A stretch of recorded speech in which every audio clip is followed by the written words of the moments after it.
झाले होते आणि आम्ही हा शेवटचा ट्राय केला होता.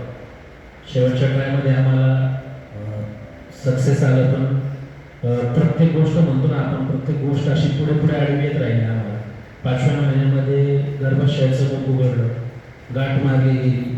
आम्ही जवळजवळ सगळे प्रिकॉशन्स घेत होतो, पूर्ण आराम घ्यायच्या. पण त्याच्या आधी मी एकदा विचार केला की आपण हॉस्पिटल्स चेक करा, कारण बरेच डॉक्टर म्हणजे तुमची प्रीमॅच्युअर डिलिव्हरी होणार, तुम्ही थोडंसं लक्षात ठेवा, कारण तुमचं एज जास्त आहे.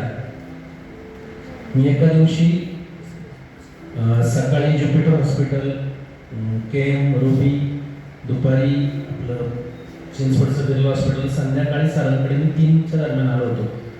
सर बसले होते. सर म्हटले, सर आमचं असं आहे, आम्ही आत्तापर्यंत याच्यात आमची थोडीशी मास्टरी आहे, तुम्ही बिंदास घेऊन या, काही काळजी करू नका. हा शेवटचा शब्द ऐकला आणि सर ज्या दिवशी म्हटले की ज्या दिवशी सोडायचं आहे त्या दिवशी तुम्ही सांगणार तीच ट्रीटमेंट होणार.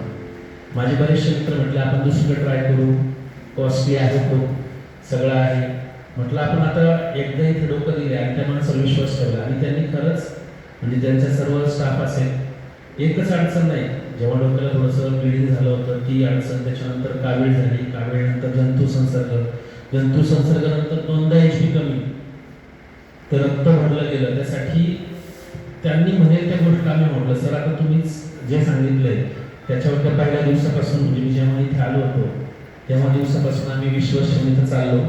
आणि त्यांनी खरंच म्हणजे मी जेवढे पाहिले, मी सुद्धा शिक्षक आहे, संघटनेवर आहे, असं काही जर मेडिकल प्रॉब्लेम झाला तर आम्ही एकमेकांच्या मदतीला जातो, पण एवढं छान NSU आहे. मी तुम्हाला ज्युपिटर हॉस्पिटल पाहिलं, सगळं हॉस्पिटल पाहिलं आम्ही यापूर्वी, पण हा जो कॉन्फिडन्स दिला की नाही आम्ही करू, आपले प्रयत्न चालू आहेत प्रत्येक वेळेस.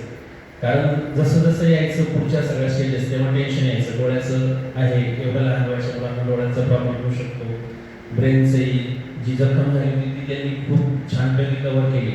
आणि सगळ्यात मेन त्यांचा केअरिंग स्टाफ, शिंदे सिस्टर आहे तिथे मागे, त्यांच्या सर्व स्टाफने एवढं जीव लावला की म्हणजे आमची